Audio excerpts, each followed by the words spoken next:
Taxpayers' wish list for budget 2023 to 2024, incentivizing the new tax regime. Despite being a simpler system, काफ़ी सारे tax payers new personal income tax regime को choose नहीं कर रहे हैं। इसको थोड़ा ज़्यादा अपीलिंग बनाने के लिए और लोगों को इनकरेज करने के लिए टैक्स रेट्स के टर्म्स में एडजस्टमेंट्स एंड अदर डिडक्शंस को इंट्रोड्यूस करना चाहिए।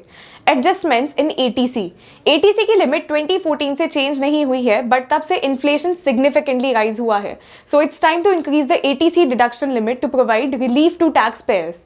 Fair taxation for all. सबसे ज्यादा lowest individual income tax bracket 5% है, वाइल हाईएस्ट 42.74% है, including surcharges and cess. Meanwhile corporate tax rates recent years में डिक्रीज हुए हैं एंड अपर इनकम सेगमेंट के टैक्स रेट्स में एडजस्टमेंट्स होनी चाहिए। Investors hopes. इन्वेस्टर्स लिस्टेड और अनलिस्टेड शेयर्स में इक्वल टैक्स ट्रीटमेंट एक्सपेक्ट कर रहे हैं। फिलहाल लिस्टेड शेयर्स के गेन पे जो आप 1 साल से ज्यादा होल्ड कर रहे हो उस पर 10% टैक्स चार्ज होता है, वही अनलिस्टेड शेयर्स पे 20% टैक्स लगता है। और अनलिस्टेड शेयर्स का मिनिमम होल्डिंग पीरियड 24 मंथ्स है और लिस्टेड शेयर्स का 12 मंथ्स है, which means parity in tax structure for unlisted shares would boost the private equity market.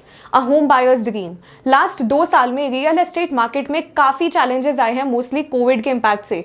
इसके अलावा बढ़ते इंटरेस्ट रेट की वजह से होम बायर्स के सेंटिमेंट्स को भी काफी इफेक्ट हुआ है। Home buyers are looking for relief in the form of increased tax deduction and rebates. So what are your expectations from the Union Budget of 2023 to 2024? Comment below and let us know. Think wealth, get wealthy.